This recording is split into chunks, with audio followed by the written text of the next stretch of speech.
আউযু বিল্লাহি মিনাশ শাইতানির রাজিম। ক্বালা রাব্বি ইশরাহ লি সাদরি ওয়া ইয়াসসির লি আমরি ওয়াহলুল উকদাতাম মিন লিসানি ইয়াফকাহু কওলি। আসসালামু আলাইকুম ওয়া রাহমাতুল্লাহ। আজ পৃথিবীতে যত মাযহাব আমরা দেখছি, এই মাযহাবের উৎপত্তি যখন হয়েছিল তখন থেকেই ইখতিলাফ, মতবিরোধের ভিত্তি তৈরি করে নেওয়া হয়েছিল। কোরআনে আমি একটি আয়াত শোনাবো, আর ধর্মের যারা ইমাম তাদের পক্ষ থেকে একটি বাক্য শোনাবো।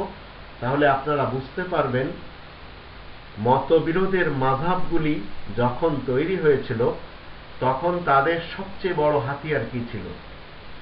কোরআনের ভিতরে 3 নম্বর সূরা আল ইমরান এর 103 নম্বর আয়াতে আল্লাহ বলছেন, দুটি কাজ করতে হবে, একটি করার কাজ আর একটি বর্জনের কাজ।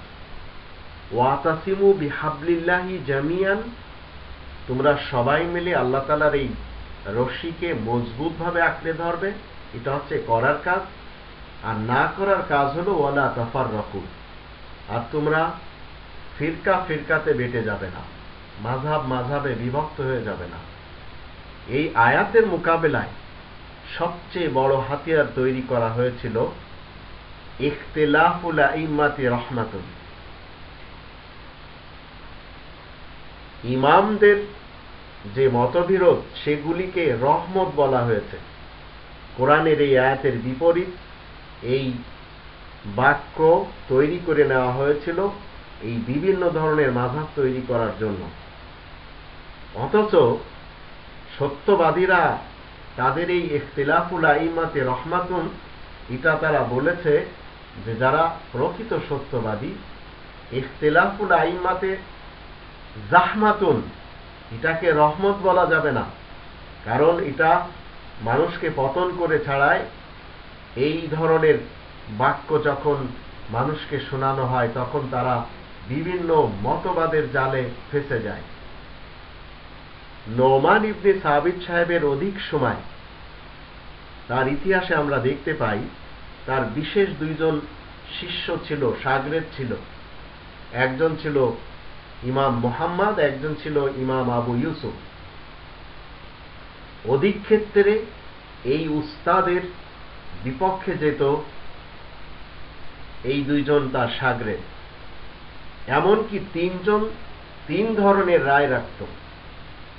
অনেক ক্ষেত্রে আমরা এদের ইতিহাস থেকে জানতে পারছি।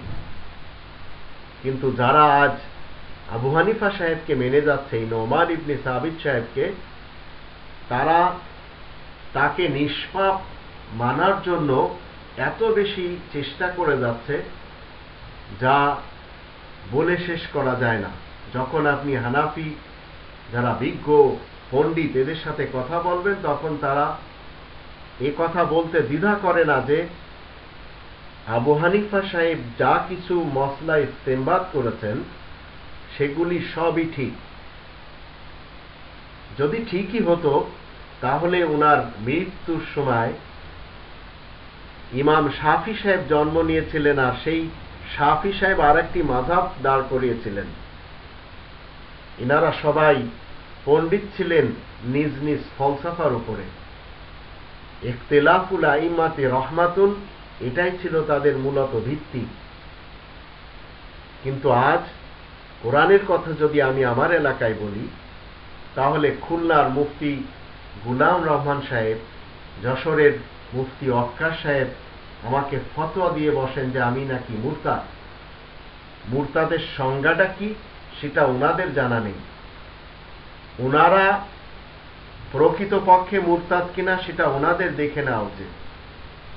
কোরআনের ইসলাম থেকে, কোরআনের আইন থেকে আপনি যদি অন্য কোথাও রিভার্ট হয়ে যান, ডাইভার্ট হয়ে যান, কনভার্ট হয়ে অন্য কারোর আইন মানেন, সেটা হোক আবু হানিফা সাহেবের, হোক বুখারী সাহেবের বা অন্য কারোর, তো আপনি নিজে ইরতিদাদ আনিদ দ্বীন হচ্ছেন সেটা আপনার কিন্তু জানা নেই। কিন্তু আপনি ওই লোকদের বিরুদ্ধে ফতোয়া দিচ্ছেন যারা কোরআনের নির্ভেজাল ইসলামকে মানুষের সামনে তুলে ধরছে। এমনকি 2005 সালে তারা তো আমারই এলাকায় এসে লক্ষ লক্ষ মানুষকে একত্রিত করে আক্রমণাত্মকভাবে তারা জনগণকে খেপিয়েছিল, যার ইতিহাস কেশবপুরবাসীরা এখনো ভোলেনি। আর আমার কাছে আর সময় নেই যে আমি ওনাদের বিপক্ষে কিছু বলবো। আমি ওনাদের হানাফি ফয়সালাকে তো কখনো মানি না, কারণ কোরআনের ভিতরে যদি আপনারা দেখেন, দু ধরনের ফয়সালা এই পৃথিবীতে সবসময় আপনি দেখতে পাবেন। একটি আপনি যে ফয়সালা মেনে যাচ্ছেন, আরেকটি আপনার বিরোধী দলের, আপনার বিপক্ষের লোকেরা যে ফয়সালা মেনে যাচ্ছে।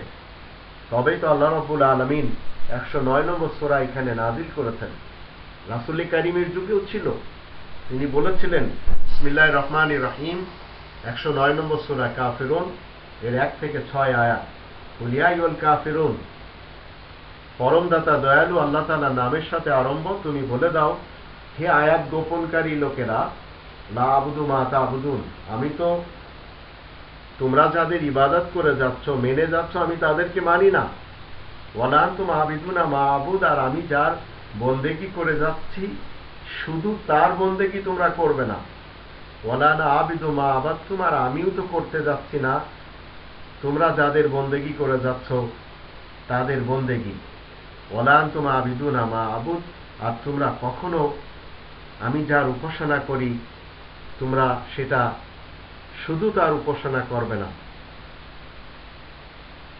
লাকুম দীনুকুম ওয়ালিয়া দীন, তোমাদের জীবন ব্যবস্থা তোমাদের কাছে, আর আমার কাছে দিন ফয়সালা রয়েছে আল্লাহ তাআলার পক্ষ থেকে, যে দিনের ফয়সালা প্রেরণ করা হয়েছে এই কোরআন রূপে, আল কিতাব রূপে।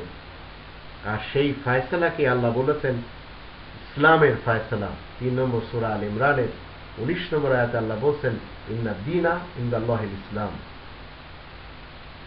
দিন ফয়সালা আল্লাহ তাআলার দৃষ্টিতে শান্তির, সব এর ভিতরে লেখা।